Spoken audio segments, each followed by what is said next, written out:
Please subscribe to Face TV Africa and turn the notification on. Face TV Africa, ẹ jọ̀ọ́ ẹ subscribe hete. Face TV wò sùwòbí. Bóyá ẹ bá mi lo èmi balẹ̀ wá.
Ọba tó pè mí tó rán mi níṣẹ́. Òpè mi ní ìṣọlá ológo àrà ológo ìyanu. Ọdún àti gbogbo ayé farati tí ò farati kankan. Agbókun mi máa ń ní ẹja fi sẹ́gun bá fi tìkọ́ sí. Oníṣe yìí ọba táwọn yẹ ẹlẹ́sẹ̀ kì í sú. Ọlọ́run gbàǹgbà kiri ti fẹ́ gẹ́gẹ́ gbọ́ngàn kọ́lọ́kọ́jọ́ kọjá kọjá. Ògo nínú ògo, ọgbọ́n nínú ọgbọ́n, ìmọ̀ nínú ìmọ̀. Ọlọ́run tó ju gbogbo ọ̀pọ̀ ìdílé. Lórí bàbá tún bí ẹni ìtàn búùsì. Yáyá ní sẹ́kọ̀n kan ní òfìfẹ́ kíjọ. Àgbẹ̀yìnga, àṣeyọba, wọn náà wá dá gbogbo ọpẹ́, gbogbo ìyìn, gbogbo ọlá, gbogbo ògo. Wọn náà wá dá padà fún yín. Torí kẹ́yìn rẹ̀ ti àwọn lẹ́yìn lórí ìtẹ́ yìí. Bẹ́ẹ̀ jẹ́ kójú ó ti àwọn. Bàbá Ọlọ́run tó tẹ́wọ́ bọ̀ ọba yín.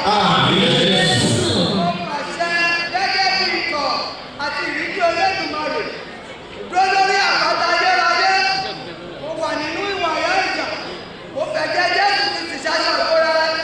Bàbá ẹ̀ ní rí ìdìbàjẹ́. Owó ni wọ́n fi ń ṣe kù ọba. Ọrọ̀ tó ju ti Sólómọ́nì lọ́kọ́lọ́ ń tari ẹ̀ sí. Ó sọ pé ẹ̀mí gígùn lòun ó fi dá yín lọ́lá. Nínú ìwé Sáàmù 91 lẹ́sẹ̀ tó gbẹ̀yìn. Ó lóun ó sì fi gbàlà hàn yín. Àdàgbà darúgbó ẹ̀mí padà ń kó fún yín nù. Májẹ̀mú àlàáfíà kọ́lọ́ tó kó mu ṣe. Àwọn ọba tí wọ́n wá fẹ́ yín tinútinú tí ó ń tẹ̀lé yín. Ológo nínú kó ṣàánú fún àwọn. Àti fẹ́ orí fẹ́ yín náà kórí fún wọn. Àti fẹ́ kórí fún yín ni kórí fún àtẹ́bí wa. Bàbá máa yín kó balẹ̀. Ìyanu ayọ̀ kó ṣẹlẹ̀. Ẹ̀yìn fáyé yín bọ̀ ọ̀run yín jẹ́. Láti ìdí olóòótọ́ náà ó forí ọ̀fẹ́ gbà. Wọ́n ti wá ń da kò dá mọ́ kò ní jẹ́ kí. Wọ́n bí èsì ìdí tó ti ń lànà ní ní ẹ̀ní làkísà. Ẹni bọ́ nìyẹn ẹ̀ní padà tọrọ jẹ́. Gbogbo ẹ̀yin ọba tẹ̀ wá ń bí ilé á máa rójú fún yín. Ọ̀gẹ̀dẹ̀ yóò sì mọ gbàyè.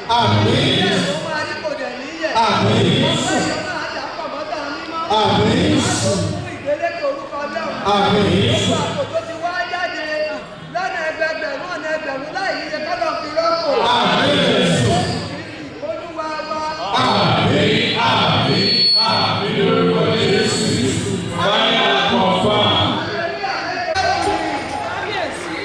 Àwí máa yẹ ẹ̀hún asọ̀rọ̀ máa tà sé. Orin òkè lẹ́yìn onígbàgbọ́ orin òkè lẹ́yìn àtòótọ́. Àfíjú ọba tó máa ń gbàdọ̀bálẹ̀ gbogbo àwọn ọba.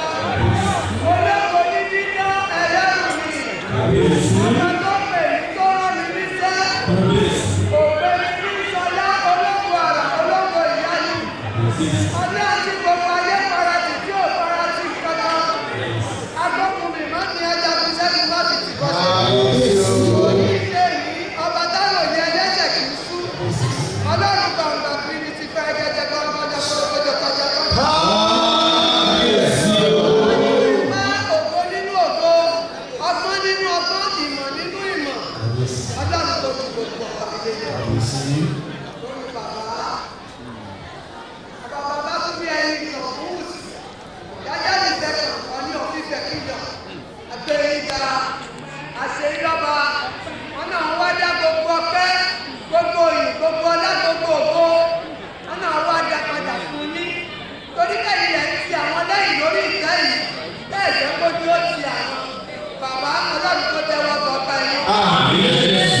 Mo pàṣẹ gẹ́gẹ́ bí ikọ̀ àti ìrírí Olódùmarè. Dúró lórí àpáta ayérayé. Mo wà nínú ìwà ìyá ìjà. Mo fẹ̀jẹ̀ Jésù Kristi ṣáṣọ ìkórè. Bàbá ẹ̀ ní rí ìdìbàjẹ́. Owó ni wọ́n fi ń ṣe kù ọba. Ọrọ̀ tó ju ti Sólómọ́nì lọ́kọ́lọ́ ń tari ẹ̀ sí. Ó sọ pé ẹ̀mí gígùn lòun ó fi dá yín lọ́lá. Nínú ìwé Sáàmù 91 lẹ́sẹ̀ tó gbẹ̀yìn. Ó lóun ó sì fi gbàlà hàn yín.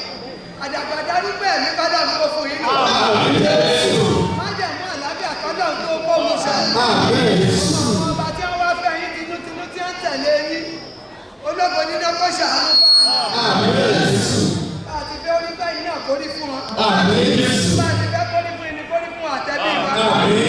Bàbá máa yín kó balẹ̀. Ìyanu ayọ̀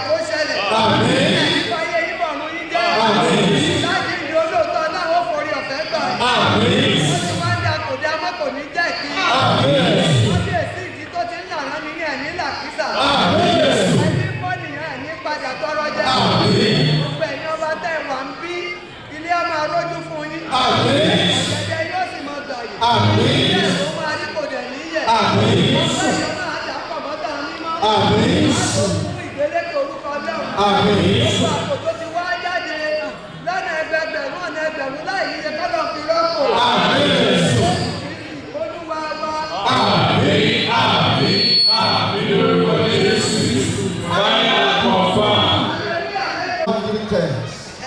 Tó bá fẹ́ jọba lórí gbogbo nǹkan You rẹ̀. want to be on everything. Mo fẹ́ ká lè gbà. You want to shout that hallelujah.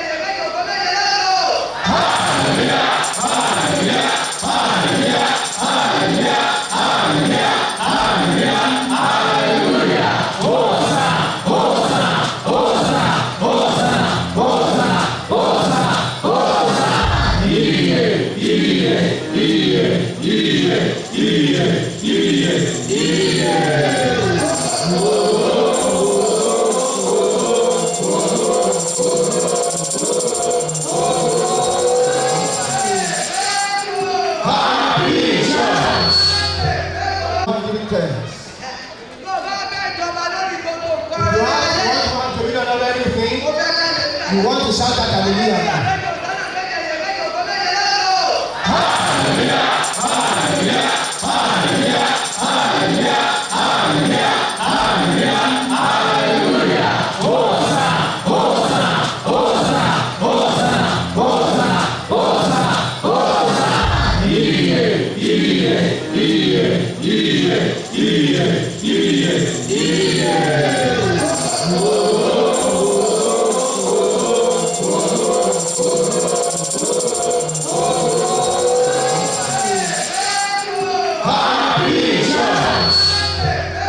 Please subscribe to Face TV Africa and turn the notification on. Face TV Africa, ẹ jọ̀ọ́ ẹ subscribe hete. Face TV was Swoby.